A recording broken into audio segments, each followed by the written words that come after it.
이런 국감보도 좀 있었으면 좋겠다 싶을 정도로 좋은 기획보도 JPIC으로 짚어보겠습니다. 김원경 뭉클미디어 인권연구소 소장 나왔습니다. 어서 오세요. 안녕하세요. 예, 저는 그 미디어 인권 연구소를 차려서요. 지금 새롭게 그동안의 언론개혁 운동에 오랫동안 해왔는데 좀 인권 문제에 천착하는 그런 미디어 운동을 하고 싶어서요. 앞으로 좀 더 열심히 해보려고 다시 일을 시작했습니다. 네.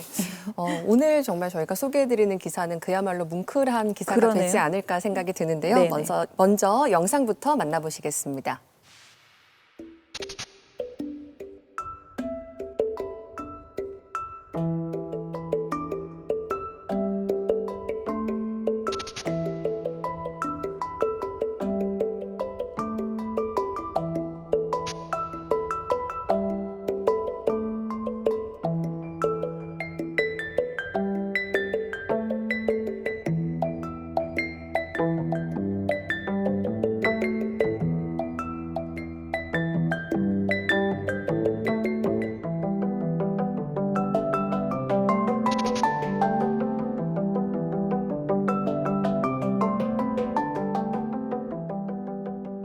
네, 동아일보 히어로 콘텐츠 팀의 디지털 스토리텔링 증발이라는 기사였습니다.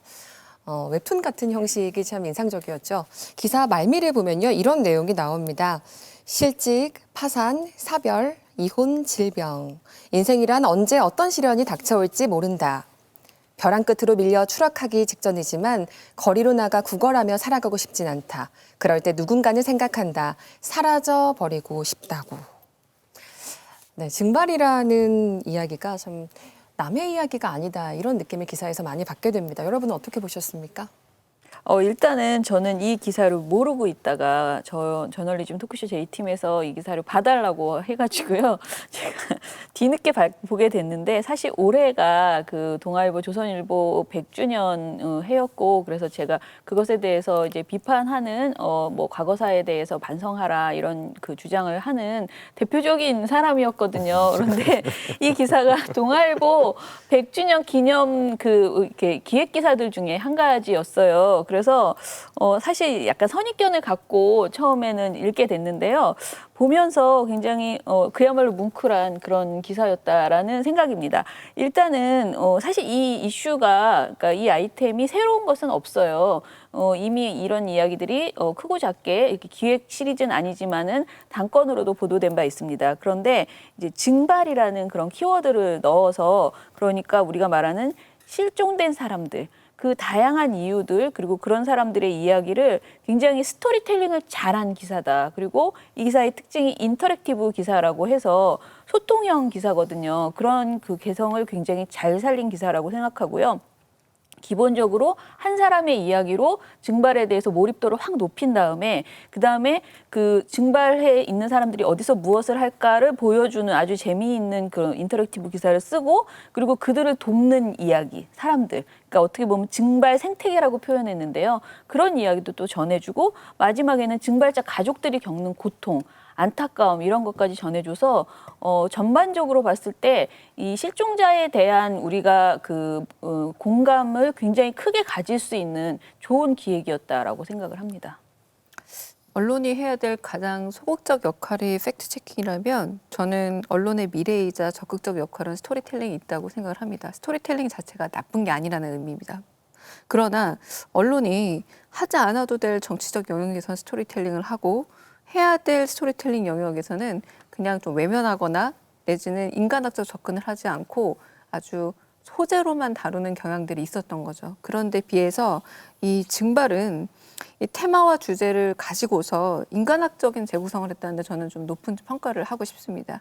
인간학적이라는 게 뭐냐면 개개의 사안들을 무게를 달거나 위계를 두지 않는 걸 바로 인간학적 접근이라고 한다면 이 역시도 주제를 정했지만 다양한 사람들의 이야기를 좀 차분히 그러나 공감 가능한 지점으로 이끌고 가는 힘이 있었는데 이게 바로 기자들이 적극적인 해석의 영역으로 들어가서 스토리텔링을 했기 때문입니다. 저는 충분히 잘 될 수 있다면 아주 언론의 순기능이 될 수 있을 스토리텔링의 기능을 잘 보여준 어떤 좋은 예가 아닌가 싶습니다. 네, 조금 전에 이제 소장님께서 기존에 없던 내용이 아니다 네. 이제 그런 말씀을 하지 않았습니까? 그런 측면에서 저는 매우 높게 평가를 하거든요. 사실 지금 트로트가 완전 대세지 않습니까? 네. 트로트가 없지 않았습니다.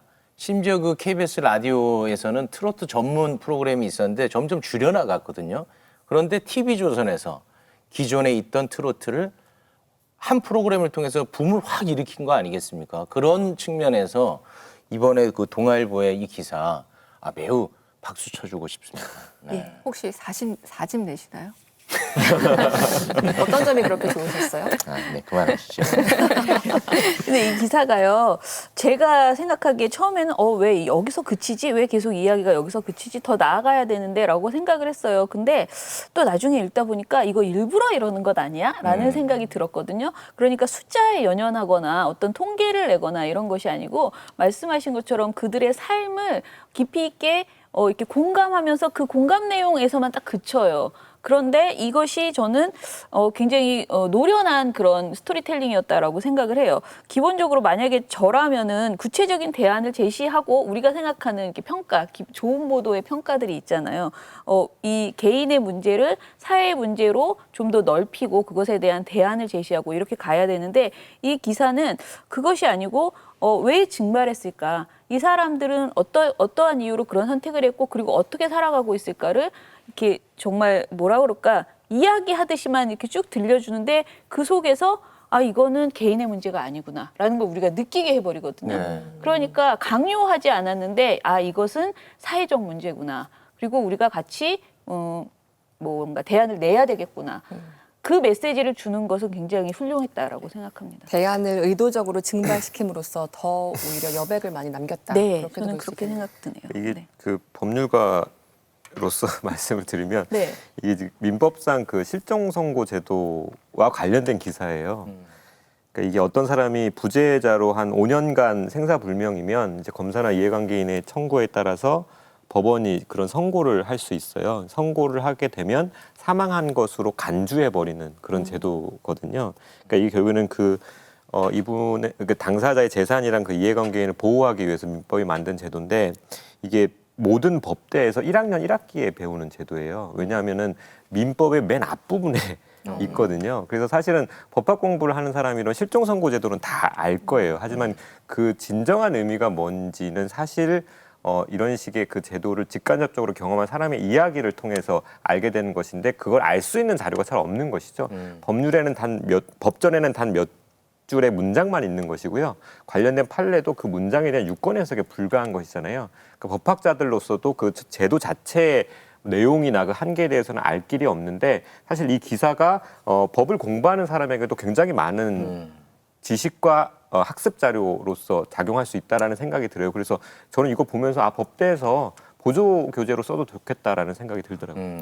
만약에 우리 변호사께서 말씀하신 것처럼 이 기사를 법률의 관점에서 쓰거나 아니면 우리 소장님이 말씀하신 것처럼 어떤 대안을 제시한다거나 그렇게 했다면은 이게 이렇게까지 많은 사람들한테 퍼져나가지는 않았을 것 같습니다. 기존의 문법, 공식을 완전히 다 깨서 네. 저는 그 기사 이상 어떤 그 예술의 어떤 느낌도 저는 받았거든요. 이렇게 훌륭한 기사, 이런 기자들은 저희가 모셔서 의전을 좀 해야 되는 거 아닌가 싶어요. 네. 왜 안 모셨어요? 네, 저희가 질투해요? 그게 아니라 저희가 그래서 이 기획한 히어로 콘텐츠 팀을 끈질기게 섭외를 했고 여러 차례 이제 출연을 해달라고 요청을 드렸는데 극구 사양을 했거든요. 그 이유를 들어보니까 이 증발자들 그러니까 힘든 시기를 겪고 이제 사회에 다시 재활하려는 새롭게 시작하려는 사람들의 이야기를 담았잖아요. 근데 그분들에게 어떻게 보면 이 기사가 아니라 이곳에 출연을 해서 나와서 이야기한다는 것 자체가 그분들에게 약간 방해가 될 수도 있겠다라는 생각 때문에 출연을 극구 사양했다고 하고 저희뿐만 아니라 다른 매체의 어떤 인터뷰 요청에도 다 응하지 않고 있다고 하더라고요.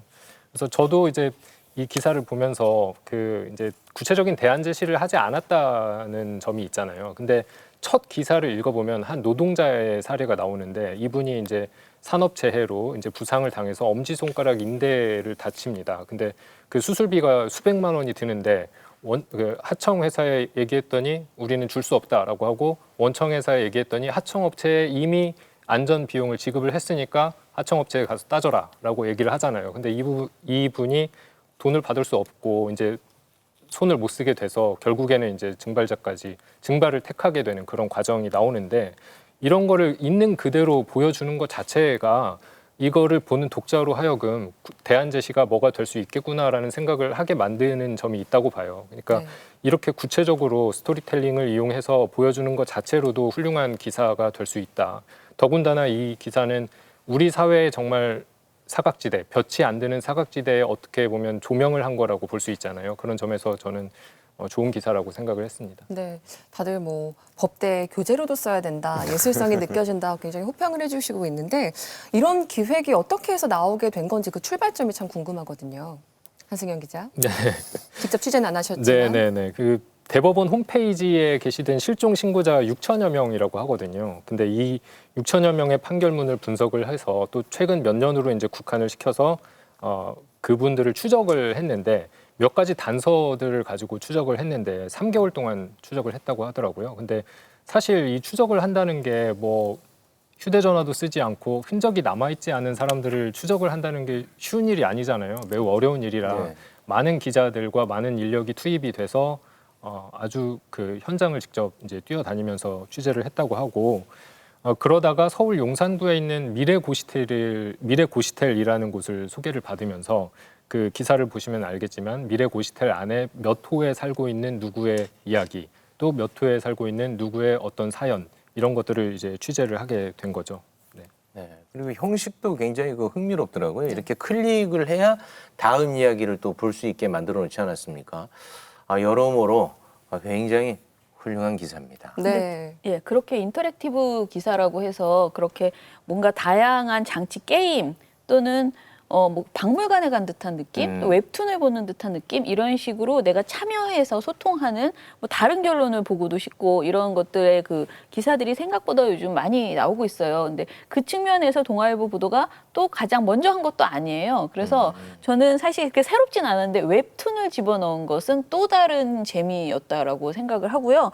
그리고 그 고시텔을 이렇게 그림을 이렇게 하늘에서 내려다본 평면도를 그리고 그 방을 누르면 그 방의 분의 사연이 뜨고 이런 것들은 다시 돌아가서 이 옆방에 사는 분은 어떤 분일까 영화를 보는 듯한 그런 느낌으로 볼 수 있게 한 점은 굉장히 좋았습니다. 그리고 이게 신문 지면으로 우리가 이제 보도를 보게 되잖아요. 원래 동아일보 신문이니까. 근데 종이 신문을 보면 QR 코드가 있어서 그 핸드폰으로 찍으면 이 페이지로 이렇게 연결되게 해놨더라고요. 그래서 다양한 방식으로 이 내용을 이제 그 독자들이 접할 수 있게 지금 이게 종이 신문이 뭐 사양 산업이라고 하잖아요. 그렇지만은 또 이렇게 네이버를 통해서 네이버 뭐 다음을 통해서 기사들을 많이 보게 되는데 이 인터랙티브 페이지는요 자사 페이지거든요. 그래서 자사 페이지로 또 유입하게 되는 거예요. 그래서 또 다른 어떤 수입 창출 뭐 이게 뭐 아직까지는 투자 대비 수입이 이렇게 많이 나는 그런 일은 아니지만 그런 뭐 업무는 아니겠지만은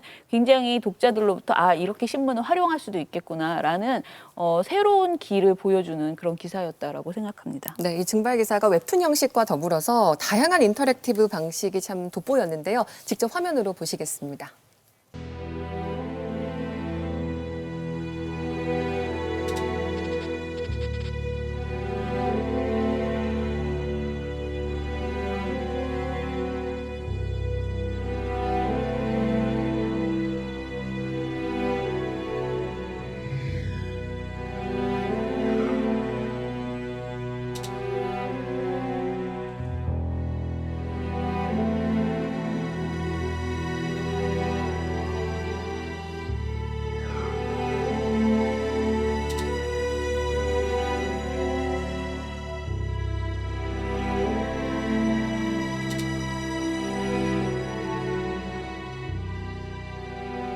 TV로 보셨지만 사실 이질감 없이 다가오거든요. 이런 방식이 어떤 효과를 가져왔다고 보시나요?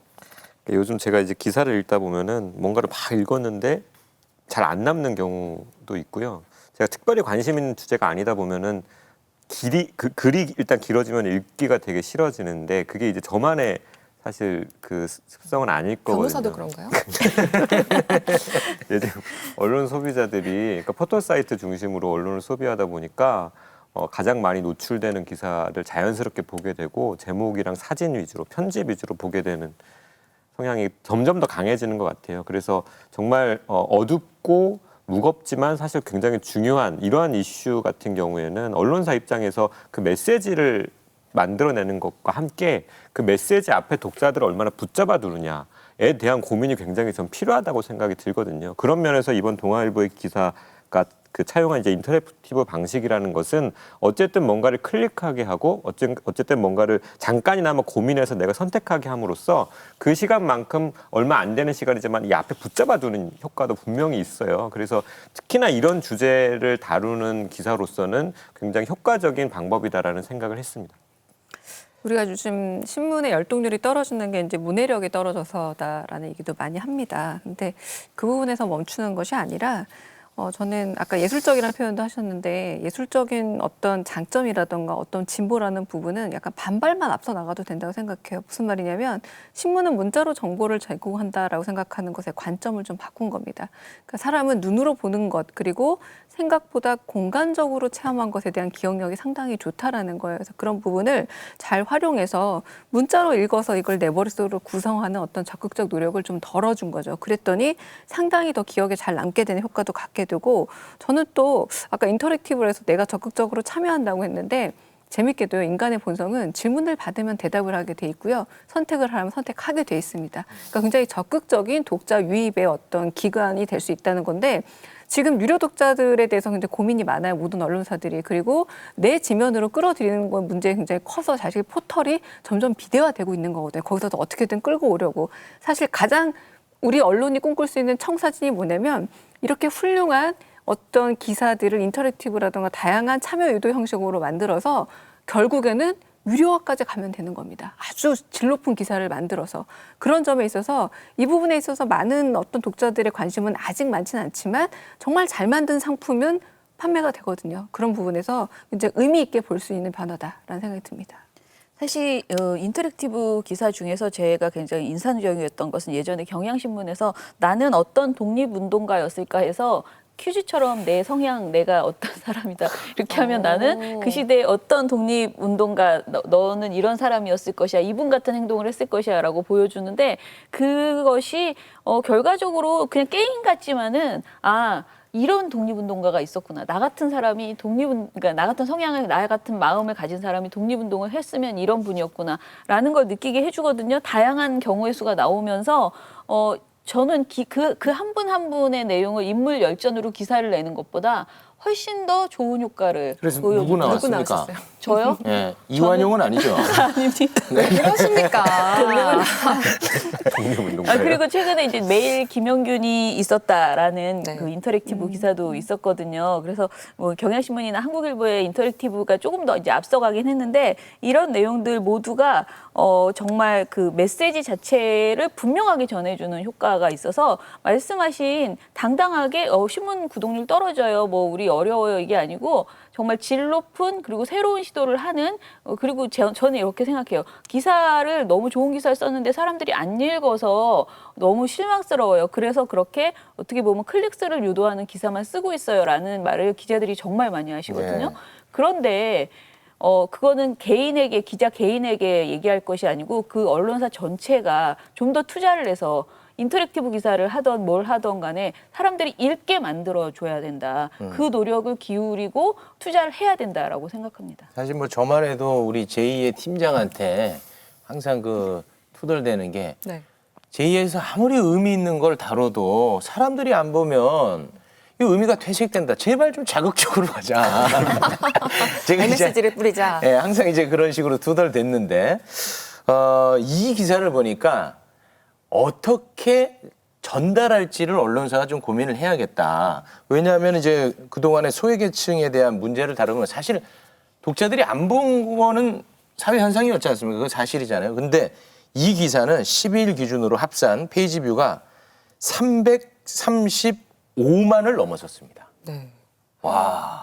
댓글도 정말 칭찬이 예, 자자하더라고요. 정말 대단한 성과를 이끌어냈습니다. 사실 이렇게 착한 콘텐츠가 통할 수 있다는 사실이 반갑기도 하거든요. 네. 한승현 기자, 독자들 반응에 대해서 좀 어떻게 보셨습니까? 네, 이 증발 5편, 그러니까 마지막 편에서도 이제 그런 독자들의 반응을 소개를 하고 있는데 공감이 가는 기사다 이런 반응들이 많았고 나도 증발하고 싶다 이런 반응들도 있었습니다. 거기다가 또 희망의 끈을 놓지 말아달라라는 반응도 있었고 제가 좀 주목해서 봤던 거는 이 동아일보의 어떤 독자가 전화를 해서 이들이 정상 시민으로 가는 과정까지를 후속 취재를 해서 알려달라 이런 말을 했거든요. 그러니까 사람들이 궁금한 거는 이 기사뿐만 아니라 이 기사 이후에 그 취재원들이 어떻게 변해가는지 실제로 이 기사의 영향으로 아니면 어쨌든 이 증발했다 돌아온 사람들이 이제 사회 재활을 어떻게 하고 있는지도 궁금해하는 거거든요, 사람들이. 그래서 그런 부분도 아마 동아일보 쪽에서 하지 않을까 생각이 듭니다. 상당히 많은 사람들 어떻게 보면 전문가들이 참여한 바이라인이 눈에 띄더라고요. 네. 이게 그 협업 저널리즘의 뭐 승리다라고 이야기를 하던데 사실 동아일보에서 이제 이름은 좀 유치하긴 한데 히어로 콘텐츠 팀이라고 이렇게 지으셨는데 이게 17분이나 돼요. 보니까 팀장, 취재 3분의 기자, 그리고 동영상이나 사진을 찍으시는 분, 편집하신 분, 일러스트 뭐 이렇게 해가지고 디지털 제작 5명 뭐 굉장히 많은 분들이 같이 하셨어요. 저는 기본적으로 이 정도의 팀을 꾸려서 이 팀이 그 후기 같은 것을 보면 정말 재밌는 게요. 처음에 아이템을 이제 발굴하기 위한 시간을 가질 때는 다들 휴가를 갔었다라고 하고 사실 누군가가 급하게 너 무엇을 해, 무엇을 촬영해와 그리고 어떻게 보면 그 보도의 방침 어떤 그 논조까지도 사실상 다 정해주는 그런 기사들이 되게 많잖아요. 우리에게 여기에서 늘 그런 보도에 대해서 우리가 지적을 하잖아요. 근데 이 보도는 정말 자연스럽게 기자들이 모여서 우리 무엇을 할까, 무엇을 하면 좋을까라는 그 발제를 하는 시간을 충분히 가졌고 그 속에서 이 아이템이 나온 것이고 동의했고 그 아까 말씀하신 긴 취재를 한 거죠. 그런 시간과 투자 그리고 그 생각해냈던 것을 독자들이 보기 좋게 만들어내는 그 모든 작업을 같이 할 수 있게 투자를 해줬다는 거죠. 근데 이 팀이 한 번으로 끝이는 것이 아니고 앞으로 계속 유지돼서 또 다른 기자들이 이 기자들은 다 돌아가고 또 다른 기자들이 이 팀에 이제 들어와서 또 이렇게 협업을 해본대요. 전 동아일보가 이런 시도를 한다는 것이 굉장히 큰 파장을 일으킬 것이라고 생각을 합니다. 우리가 말할 때 뭐 출입처제도 없애야 된다, 뭐 탐사보도팀 만들어야 된다 했는데 꼭 탐사보도팀이 아닌 새로운 팀이잖아요. 뭔가 내용도 무엇이든 해도 되고 무엇이든 기획해서 협업해서 만들어내보는 휴가도 아니고 뭔가 그 내가 진짜 원래 본령으로 돌아가게 하는 내가 처음에 기자가 됐을 때 이런 걸 하고 싶었어라고 하는 것을 구현하는 그런 시간을 주는 것 같아서 굉장히 좋은 기획이라고 생각합니다. 좀 더 자세히 좀 살펴보면 네. 이 기사를 기획한 동아일보의 히어로 콘텐츠 팀은요. 지난 4월에 창간 100주년을 맞아서 발표한 혁신 전략 보고서라는 보고서에 담긴 구상이었습니다. 그래서 5월에 탄생을 해서 첫 작품을 만들어낸 건데 독자들이 원하는 새로운 콘텐츠를 만들어보자라고 해서 이렇게 의기투합해서 각 분야의 기자와 전문가들이 모였다고 해요. 한승현 기자, 이게 어떤 식으로 협업이 진행이 됐을지 참 궁금합니다. 네, 그러니까 이게 어떤 특정한 부서에서 만든 것이 아니라 각 부서에서 몇 명씩 인원을 차출을 해서 프로젝트 팀을 만든 겁니다. 그래서 프로젝트가 끝나면은 그 팀을 해체하는 방식으로 다음 팀으로 교체하는 방식이었다고 하는데요. 그러니까 이 분업이 아니라 이 사실 협업이라는 것 자체에 기자들이 좀 익숙하지 않거든요. 방송사 기자들도 익숙하지 않은데 신문사 기자들은 정말 좀 생소했을 것 같아요. 그런데도 불구하고 이제 어린 연차 기자들은 오랫동안 출입처를 떠나는 게 아니라 잠깐 동안 이 프로젝트를 위해서 출입처를 떠나기 때문에 좀 부담을 덜 수 있었다고 하고요.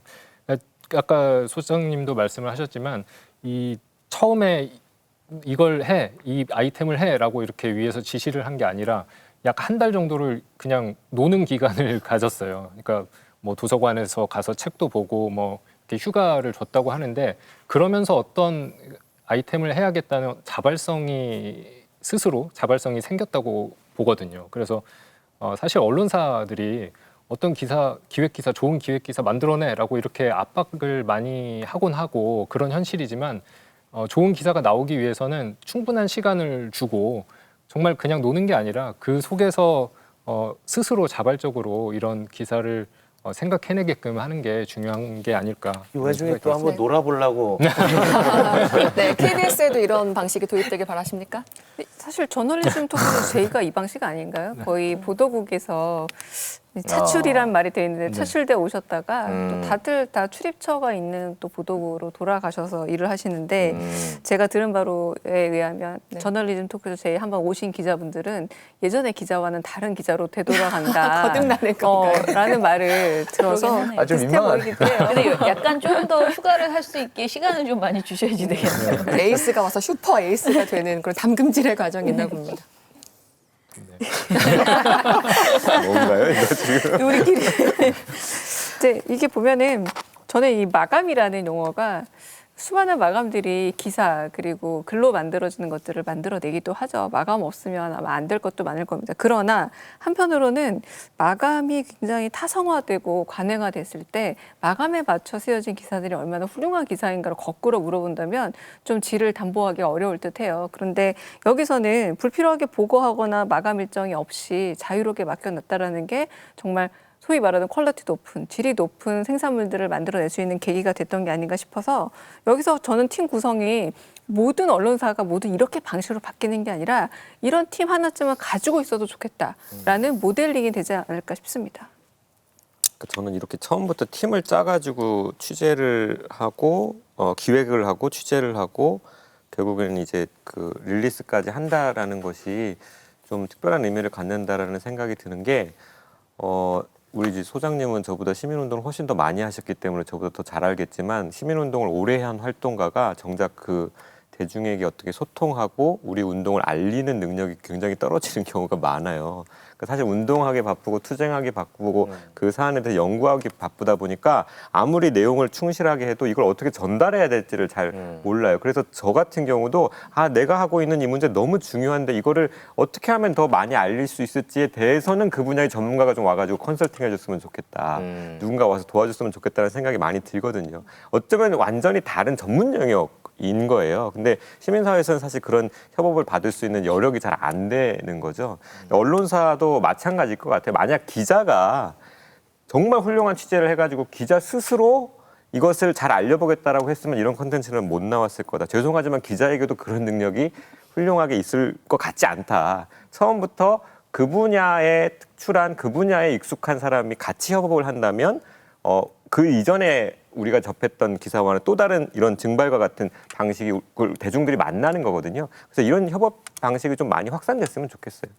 지금 인터랙티브 기사에 대해서 우리가 계속 이야기를 하고 있는데 최근에 꼭 지금 나온 것들보다 좀 더 나가서 뭐 VR 저널리즘이라고 해서 좀 더 가상현실을 차용해서 뭔가 화면도 더 방송에서도 그렇고요. 증감현실 화면을 만들어서 거기에서 기사를 보도를 보여준다든가 이렇게 하고 있고 이런 VR 저널리즘을 통해서도 아마 지금 나오는 이 동아일보 기사보다 조금 더 나아간 그 시민들에게 좀 더 그 메시지를 잘 줄 수 있는 방식이 도입될 거라고 생각을 해요. 문제는 기술이 그러니까 디지털 기술이 계속 발전하면서 그 기술과 저널리즘이 만나서 어떻게 하면은 좀 더 진실성 있는 내용을 그리고 공정하게 그들에게 시민들에게 전달할 것이냐 이런 쪽으로 좀 더 언론인들이 고민해야 되는데 기자 개인은 말씀하신 것처럼 한계가 있잖아요. 어떻게 보면 아는 것은 글 쓰는 팬기사 아니면 마이크 들고 이야기하는 것 수준에 그쳐 있기 때문에 이런 전문가들과 같이 협업하는 그런 시스템이 매우 필요하고 그렇게 뭔가 좀 독창성 있는 보도들을 내놔야지 지금 언론사들이 서로 다 힘들다고 하거든요. 서로 힘들어서 서로 남 탓을 하고 있는데 사실 자기 스스로 언론사들이 살아남으려고 하는 노력은 좀 부족하지 않나라는 측면에서 지금과 같이 이런 인터랙티브 기사라든가 VR 저널리즘을 좀 더 활성화한다든가 이런 노력은 필요할 것으로 보입니다. 높은 평가를 해주고 계신데 언론 운동을 오래 하셨잖아요. 그런데 사실 언론이 지금 굉장히 낮은 신뢰도를 시청자들로부터 받고 있습니다. 이런 보도 하나로 과연 그게 달라질 수 있을까요? 저는 사실 그 우리가 말하는 보수지들 있잖아요. 그 보수 매체들에서도요. 사실 좋은 그 인권 보도들이 많이 나왔었어요 그동안. 그리고 오히려 인권 보도나 그러니까 이게 투자가 가능한 여력이 있는 언론사들이 오히려 인권 보도를 더 많이 만들어내기도 했었습니다. 그런데 이제 최근 들어서 유난히 그런 보도들이 좀 줄어들었었어요. 그런데 지금 동아일보 이 보도를 보면서 저는 과거에 했던 그런 그 노력들이 저력이 나타나는 것 아닌가라는 생각이 들었거든요. 동아일보, 조선일보 이런 언론사들이 사실 기자가 굉장히 많아요. 그 많은 기자들이 정말 제대로 세팅돼서 정말 기자의 원론으로 돌아가서 기자가 무엇을 해야 될 것인가, 무엇을 전해야 될 것인가라는 거에 초점을 맞춘다면은 저는 충분히 좋은 보도들이 나올 수 있을 거라고 생각하고 그냥 무조건 조중동이니까 안 된다가 아니고요. 저는 기본적으로 세상의 그 문제점들을 잘 발굴해내는 기사가 나온다면은 저는 어떤 언론사든 간에 그것을 우리가 잘 읽고 그 제도로 바꿔나가는 데 활용할 수 있다라고 생각합니다. 그러니까 방금 말씀하신 게 기레기라는 집단 호명이 가능한가에 대한 대답이기도 한 듯해요. 그러니까 집단적으로 어떤 언론사들에서 기레기 집단이라고만 부르면서 한편으로는 질책을 하는 거기도 하지만 소속된 기자들의 어떤 자긍심 문제가 생긴다면 저는 충분히 기사로서 그리고 잘 만든 기획으로서 자신의 가치를 입증함으로써 그 기레기란 호명으로부터 탈출 가능하다고 보는데 지금 이 증발이란 이름도 저는 굉장히 저널리즘 용어로서 아주 탁월하다고 봅니다. 왜냐하면 저널리즘 조어의 가장 큰 특징이 뭐냐면 타성에 젖어 있는 어떤 그런 사람들의 생각을 뒤흔드는 힘입니다. 그런데 만약에 제목이 말소였거나 실종과 같은 어떤 점에서 굉장히 평범하고 익숙한 법률적 용어로 갔더라면 이런 주의 환기가 안 됐을 거예요. 근데 저널리즘이 갖고 있는 가장 큰 힘이 바로 그거거든요. 이 문제 주목해라라고 얘기하는 걸 단어 하나의 선택으로도 보여줄 수 있는 겁니다. 그러므로 인해서 이런 선택을 할 수 있는 기자들이 존재한다면 아까 잠깐 말씀드렸던 것처럼 기레기란 집단 호명으로부터 벗어날 수 있는 기자들이 충분히 있음을 보여주는 거고 저희가 언론 비평할 때 늘 얘기하는 게 뭐냐면 집단적으로 일테면 평가를 하는 게 아니라 개개의 사안마다 평가하는 것이기 때문에 충분히 어떤 기자의 잘한 부분에 있어서는 이게 좋은 것이다라고 방향 제시를 하는 거죠. 그러므로 인해서 이게 뭐 기존 언론사가 갖고 있는 모든 문제점을 돌파할 수 있는 돌파구가 될 수 있느냐? 돌파구가 될 수 없지만 하나의 대안은 될 수 있다고 생각합니다. 제의가 만들어진 일에 동아일보를 가장 크게 칭찬하고 있는 것 같은데 공영방송 KBS의 기자 한승현 씨, 네. 그 속없이 동아일보 칭찬만 듣고 있지 마시고 KBS 이런 협업의 과정 없습니까? 수신료의 가치 보여줘야죠. 네. 그러니까 KBS도 사실 이런 협업을 해야겠다는 고민은 예전부터 했었고 그래서 그 결과로 나타나고 있는 게 지금 탐사보도부라든지 데이터 저널리즘 팀이 있어요. 그리고 거기에서도 유의미한 성과들을 만들어내고 있거든요. 데이터 저널리즘 팀 같은 경우에는 개발자도 있을 것이고 디자이너도 있을 것이고 데이터 분석하는 사람도 있을 것이고 기자도 있을 것이고 거기에 이제 한 팀으로 이루어져서 프로젝트 그러니까 위에서 내리는 게 아니라 스스로 자발적으로 이제 프로젝트를 구성을 해서 성과들을 만들어내고 있거든요. 근데 이게 그러니까 아주 전 기자들한테 어떤 구체화된 그런 거는 아니고 일부 소수에서 그렇게 하고 있다는 거고 사실 이런 협업 시스템을 이용한 인터랙티브 기사를 생산해내기 위해서는 기자 개인이 자발적으로 할 수 있는 영역은 아주 적기 때문에 규모가 어느 정도 되고 역량이 되는 그런 언론사들은 얼마든지 할 수 있는 문제고 이거는 기자 개인보다는 그 언론사 차원에서 접근을 해야 되는 문제라고 봅니다. 네, 지금 직접적으로 대답을 좀 회피하시는 느낌을 받았는데 본부장님께 하실 말씀 있습니까? 네, 제2에서 그동안 다양한 인터랙티브 기사를 소개했습니다. 매일 김영균이 있었다 이 기사도 저희가 픽한 바 있었죠.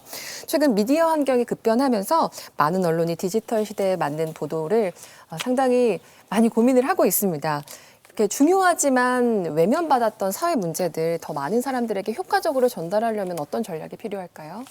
시민사회 운동을 하다 보면 언론이 가령 이제 뭐 취약계층 그다음에 어떤 뭐 국가나 기업으로부터 어떤 인권 침해를 당했던 피해자들에게 이제 마이크를 가져올 때가 있잖아요. 그러면은 우리가 바라는 것은 그들의 말을 그대로 전달해 달라는 게 아니라 잘 전달해 달라는 거예요.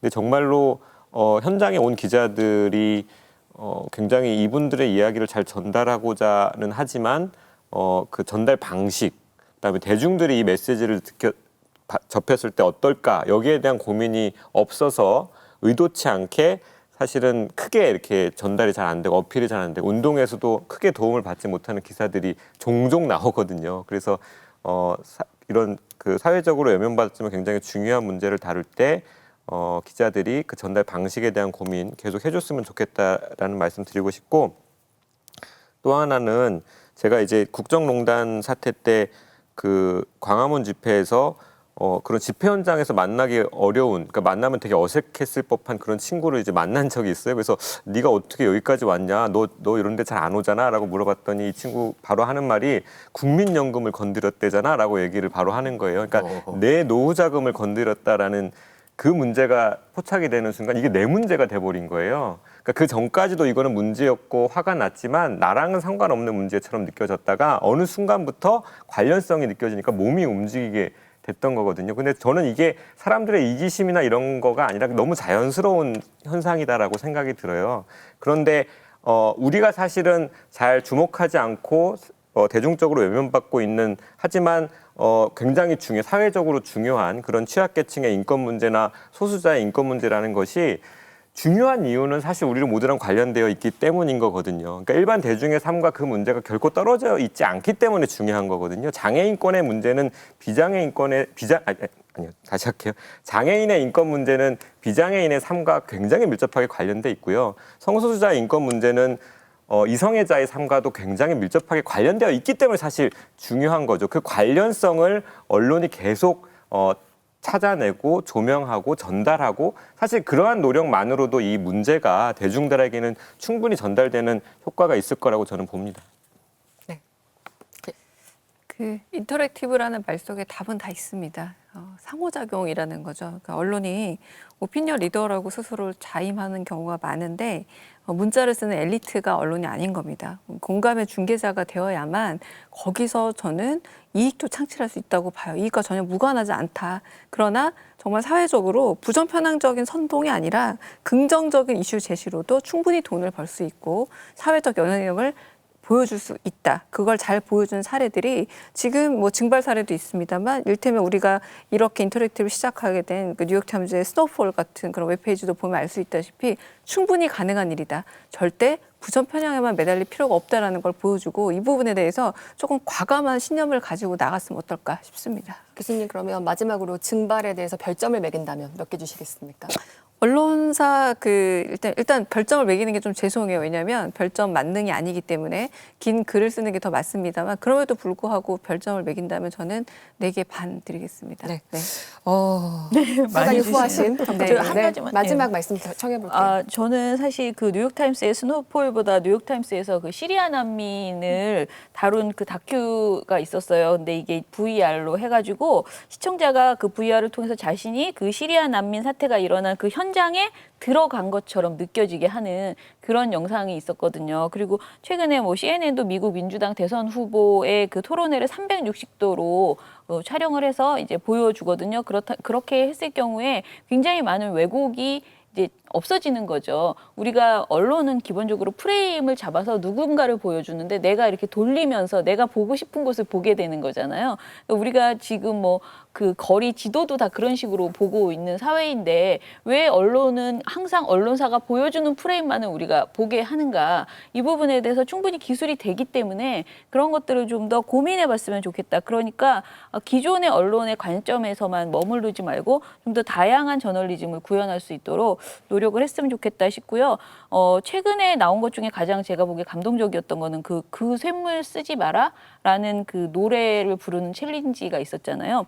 이거는 그냥 가수가 시작하신 하림 씨라는 그 가수가 시작하셨지만 저는 그 어떤 기사보다도 더 저널리즘적이다. 라고 생각을 했어요. 그래서 이런 식으로 기자들이나 언론사 전체가 목적은 그거잖아요. 우리 사회의 문제를 전달하고 바꿔나가자라는 것인데 그 목적을 그냥 나는 팬이니까 팬으로만 뭐 나는 방송이니까 아주 진부적인 그 뭐 2분짜리 리포트로만 그것을 해결하려고 하지 않고 좀 더 다양한 시도를 해보고 고민했으면 좋겠다라고 생각합니다. 네, 저널리즘 토크쇼 J. 오늘 저희가 준비한 소식 여기까지입니다. 김한균 소장, 한승현 기자 고생하셨습니다. 네, 이 방송은 KBS 1TV, 마이케이 웨이브 유튜브 그리고 페이스북을 통해서도 만나보실 수 있습니다. 언론개혁 끝까지 함께 하겠습니다. 저희는 다음 주 일요일 밤에 다시 찾아뵙겠습니다.